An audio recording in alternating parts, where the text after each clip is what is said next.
Notimundo a la carta.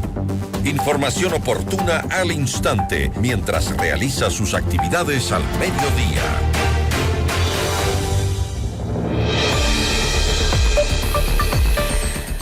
Bueno, como les comentábamos, tras más de 3 semanas de paralización por la erosión regresiva de algunos ríos del oleoducto Crudos Pesados, ya reanudó el bombeo de petróleo este 23 de julio, luego de concluir la construcción de un segundo bypass.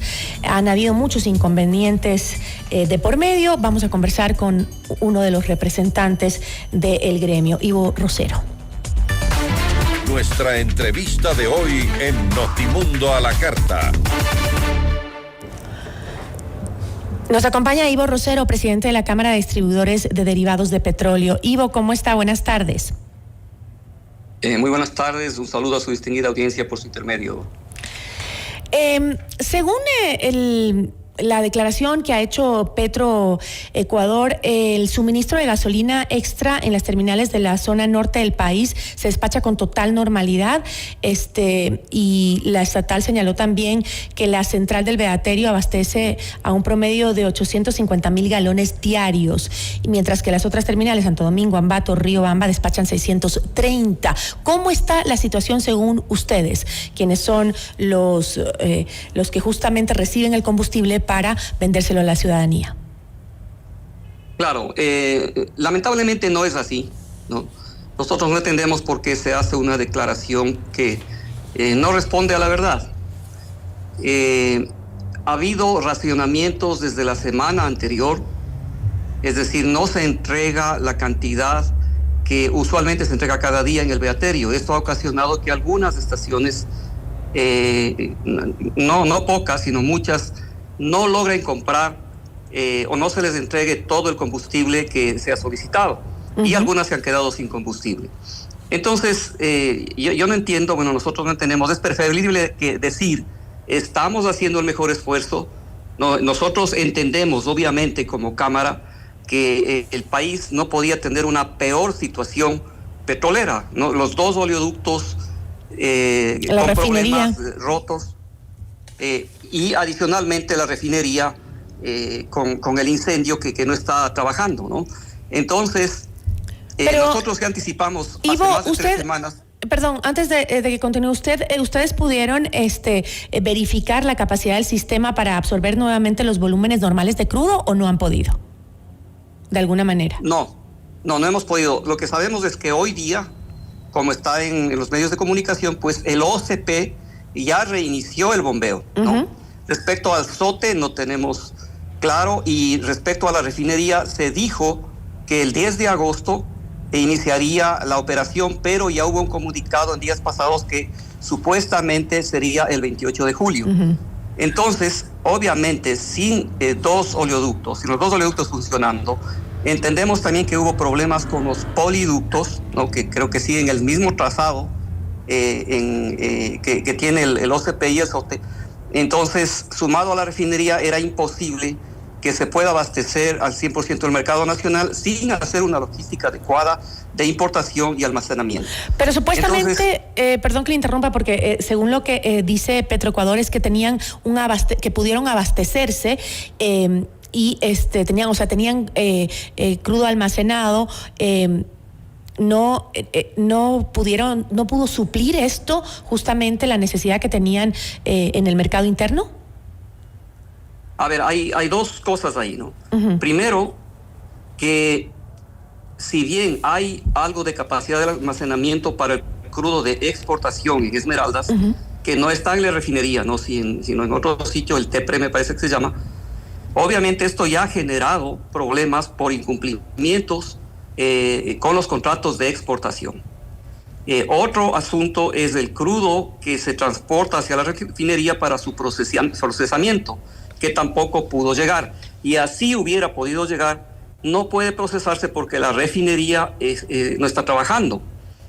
Entonces, la capacidad de almacenamiento también para derivados en la refinería es insuficiente. Que tenemos nosotros extraoficialmente conocimiento que cuando hay al máximo el stock es para 8 o 10 días, ¿no? Entonces, ¿qué evidencia todo esto?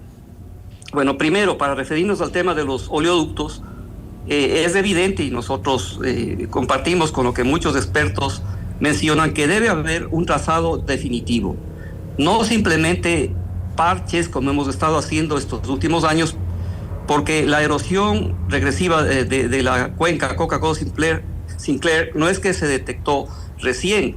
Desde el año 2020 ya desapareció la cascada, ¿no? Uh-huh. De San Juan, me parece que se llamaba la cascada, y ya se desató un aceleramiento de la erosión regresiva.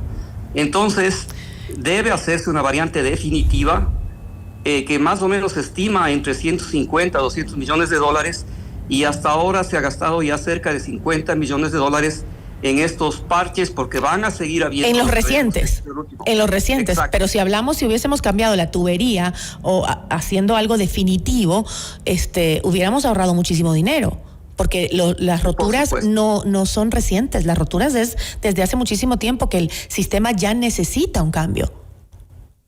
Exactamente, y no solamente el costo de las variantes pequeñas que se hacen ahora, los parches, sino el costo de oportunidad, ¿no?, que es incuantificable al no poder cumplir con las exportaciones contratadas.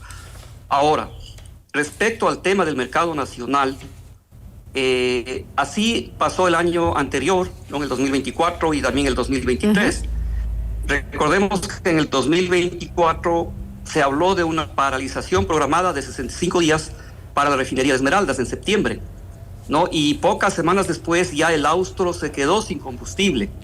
Y después terminales del Beaterio de Santo Domingo tuvieron varios problemas. Santo Domingo, más de un mes, que les obligaban a los distribuidores a ir a abastecerse a Pascuales, ¿no?, con costos de más de 10 centavos por galón, lo que ocasionaba que toda esa venta sea pérdida, ya que el margen neto actualmente no llega ni a 2 centavos por galón.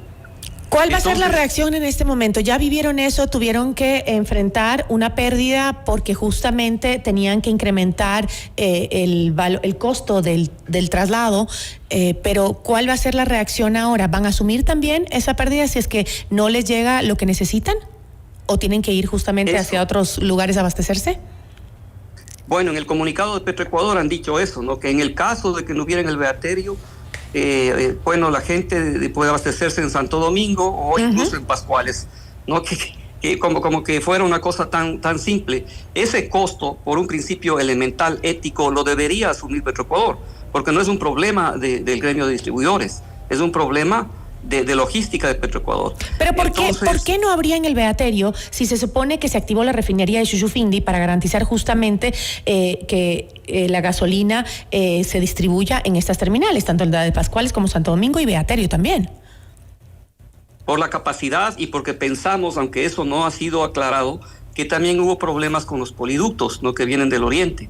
La capacidad de la refinería de Esmeraldas es muchísimo más grande que las dos otras refinerías sumadas, La Libertad y Shushufindi, ¿no? Entonces sí hay un problema muy serio.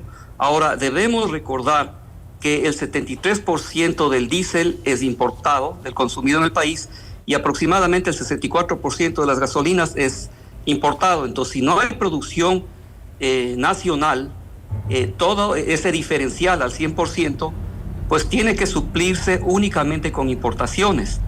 Y ahí viene el problema, si es que no hay una logística adecuada, ya empieza a haber síntomas como los que ha habido esta semana y la anterior, ¿no? A pesar que Petroecuador diga que se están haciendo despachos todos los días y que no hay problema, pues es muy simple ver cómo a las comercializadoras casi todos los días desde la semana anterior les llega un comunicado de Petroecuador diciendo que no se va a abastecer todo lo que están solicitando.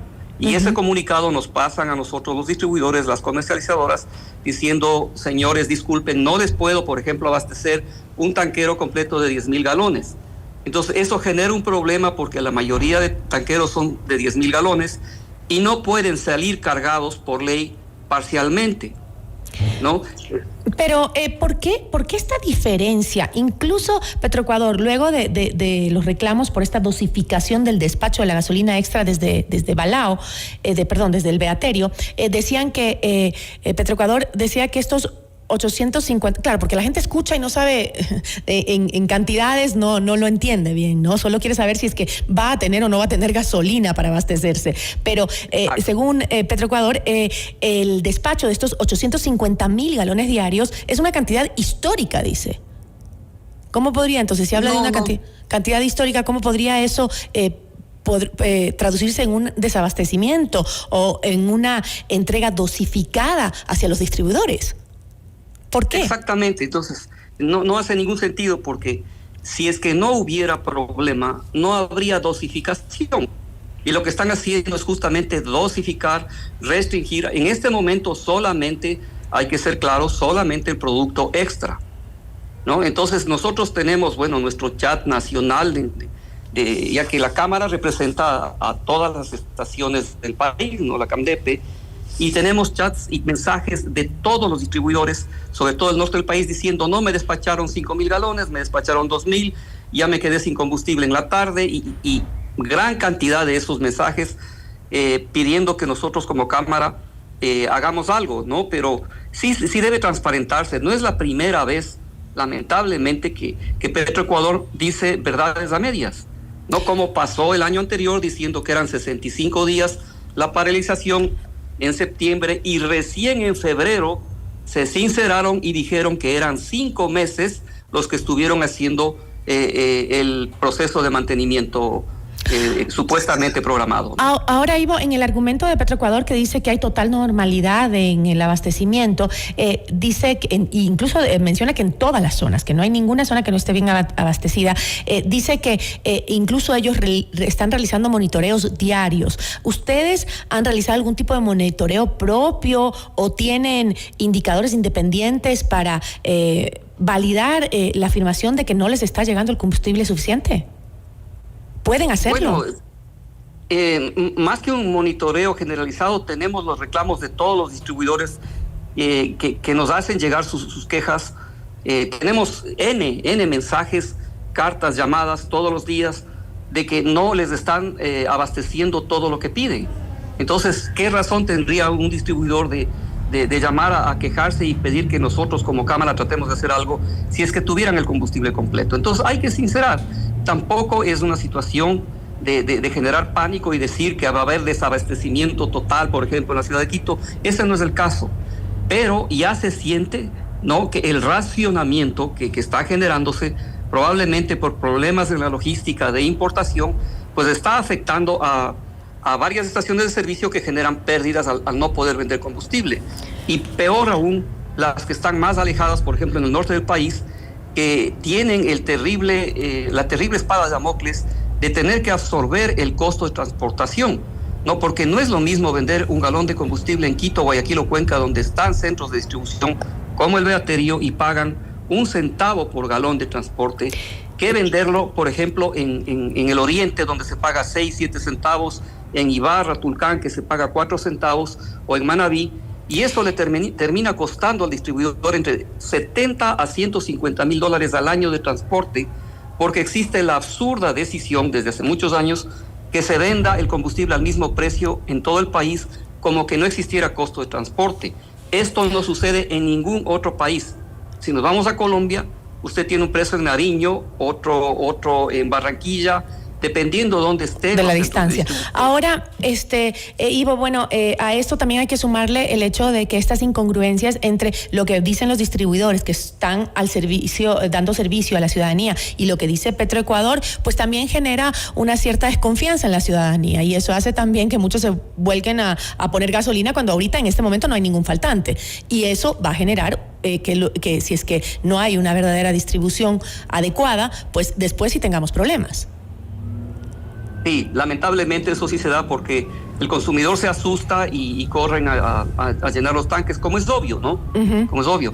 Pero sería mucho más transparente que salga Petroecuador y diga: señores, estamos haciendo nuestro mejor esfuerzo, sí, estamos haciendo un pequeño racionamiento o un racionamiento X, y ya entró el OCP a producir o a transportar la refinería supuestamente entre el 28 de julio y esperemos que no haya mayores problemas.